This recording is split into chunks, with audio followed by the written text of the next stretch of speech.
This is Roots on Route.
You are the most famous steel pan drummer, maybe in the world. Who knows? Maybe. No, it's getting there. I was given birth to here on St. Maarten, French side of the island. My mom was French, my dad is Dutch, so I went to Dutch school. And I started my steel pan journey at the age of 7. Well, 5 I was already fooling around the drums, but at 7, it's when it really started for me, listening to my uncles and dad playing in the yard. And then I will always go on the drum. Of course, my dad, get up, he wanted me, do your homework. But I don't think he regrets it today. So I have a lot to thank him for.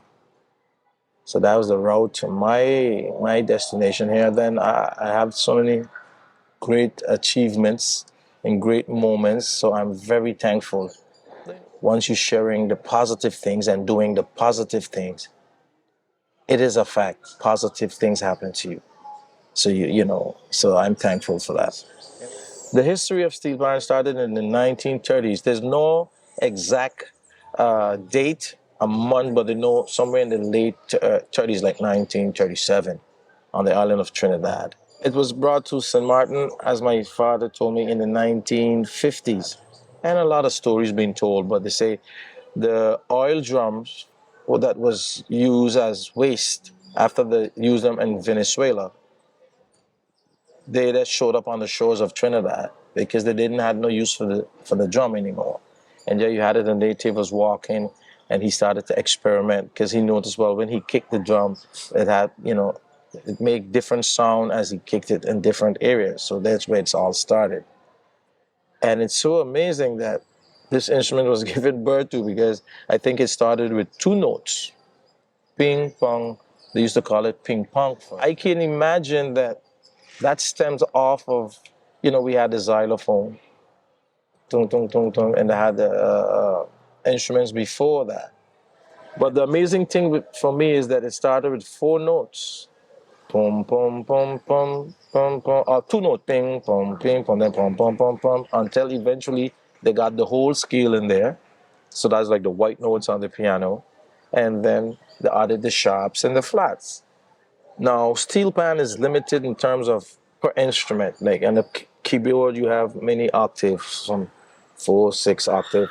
Steel pan only have 2 octaves, sometimes 3 octaves for certain notes, but not full. So you have to be a little genius or take your time to understand the ranges of the drums, because you have soprano, which is tenor, alto, baritone, and bass. And there you make up that orchestra. So the guy who's arranging have to use the head to make the sound like it's complete. I tip my hat to the arrangers of the steel pan because I think that it's fantastic putting things together. And like I demonstrated it to them, it's like everybody have their part, and then I say, hey, it's like a saxophone. You play your part, the trumpet plays his part, the violin plays his part, and it's orchestrated. So, and for me, when growing up, looking at my dad, Chester York, he was not the first person to introduce steel pan to St. Maarten, but Chad, he's definitely the person for its continuity and for its continuation because he preserved it. He taught us, and what was so amazing, he will send to the other Caribbean islands for people to come and teach us, train us.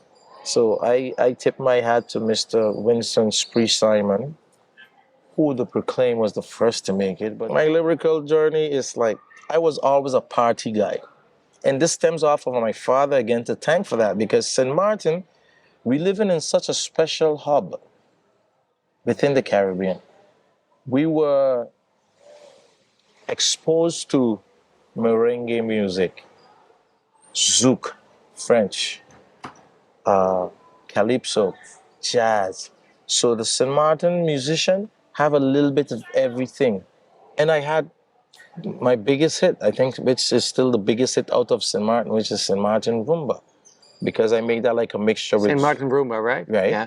With a mixture of zouk, soca, calypso, everything inside there. But it stem off of that merengue kind of flavor.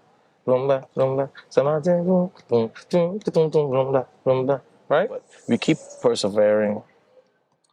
And we're trying to maintain this art form called steel pan because it's so important to us. It was given birth in the Caribbean. Okay, the land of Trinidad. But if you ask me, it was triggered down to most of the island, and St. Maarten being one of them. And for St. Maarten, it's like part of their culture big time. And if one's not careful, if the story is not being told correctly, or even if it's not being told, as not being taught, one would think and grow up a steel pan start in St. Maarten. So they have to know the history behind it. And I thank God that we have this instrument because it's so wonderful. And you know what? Though it was given birth in the Caribbean, it's big in Europe, it's big in the United States, it's being taught in universities.